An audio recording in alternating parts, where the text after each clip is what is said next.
Oh, and today's episode of Anime Afterthought Tokyo Revengers, Episode 1, Reborn. I gotta say, I am geeking hardcore when it comes to this new series. I am instantly hooked. I mean, just the concept of temporal manipulation, aka time travel, I mean, doesn't it just give you a brain boner? Altering the past, the present, or the future through circumventing, manipulating, or downright screwing with one of the most basic, fundamental laws of reality. At least when it comes to us mere mortals' perception of it. I mean, haven't you just ever sat and wondered, what if? What if I would have invested in that stock? What if I would have kissed that girl I liked back in high school? What if I would have taken a left instead of a right? It really puts in perspective the choices we've made that led us to this moment in time. So when I heard there was a series akin to Erased that starred middle school delinquents, boy was I ever excited. Honestly, episode 1 did not let me down. Present day Takemichi is in a bit of a slump, living a 26-year vicious cycles of mistakes, regret, and inevitable apologies has left our main character quite exhausted. So upon hearing that his one and only girlfriend, Hinata Tachibana, as well as her younger brother have passed, has made Takemichi contemplate his life. But during this moment of reflection, tragedy has struck. While waiting for the train to arrive,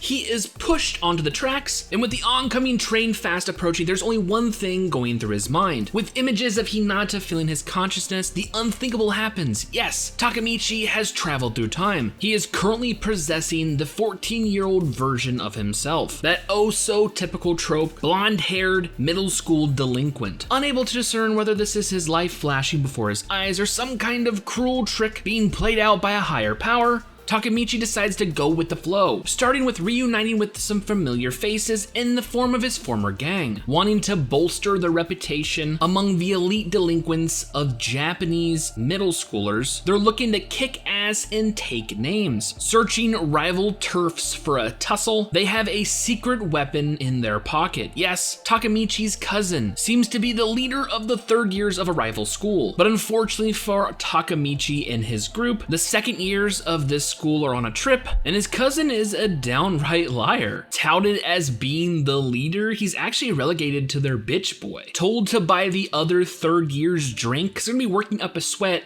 kicking the absolute shit out of Takemichi and the others. Finally, it dawns on him. I remember this day. This happened. This is the singular point in my life where everything went to shit. Pissed off at this revelation, the only thing that Takemichi can think of is his former girlfriend, Hinata. Still unable to comprehend his situation, whether this truly is a dream or just the last of his synapses firing off as he's dying, Takemichi has one thing to do. He must see Hinata. Running to her apartment, we finally get a glimpse of his former lover. I gotta say, for your typical Japanese street punk, Hinata is quite the catch. I mean, the entire school thinks so. How the hell can a guy like this get a girl like her? I don't know, maybe she's just smitten. After a stern lecture on the merits of not fighting, and with tears in his eyes, it looks like Takemichi and Hinata part ways, with our punk protagonist ending up at a local park, who just so happens to bear witness to even more delinquents in the act of a shakedown. And just as fate would have it, their would-be victim is Naoto Tachibana, yes, Hinata's younger brother. Unlike a lot of series where it seems the main character will keep this giant secret sealed inside, he decides to blurt it out to a grade schooler. I mean, if you have this moment to possibly save this kid and his sister's life, why not take it? Hey, I don't know if I'm fucking crazy or maybe I'm actually dead and this isn't real, but just to let you know, July 1st, 12 years from now, you and your sister will die. Not only that, I myself will die soon afterwards, being pushed from a platform onto the tracks. Either way, do me a favor, take care of your sister, because what this experience taught me is I really did love her. And as the two shake hands on this manly promise, Takemichi once again is transported through time, this time into his present day body. Much like me, it seems Takemichi is completely confused. I was literally pushed onto the train tracks. What the hell happened? As the station officer informs him, he was actually saved by this man right here. Enter present day Naoto. Now a detective, it looks like he has circumvented his previous fate. But unfortunately, Hinata was not as lucky. But knowing the powers that Takemichi possesses, the younger brother has a request. Please save my sister. Seriously, if you did not get goosebumps watching this fucking episode, you're crazy. I mean, this series, I can kind of see where they're going with this erased plus delinquents equals Tokyo Revengers. I always thought the concept and just the series itself of Erased was so underutilized. I mean, it was a perfect standalone series, but there was so much more potential to it.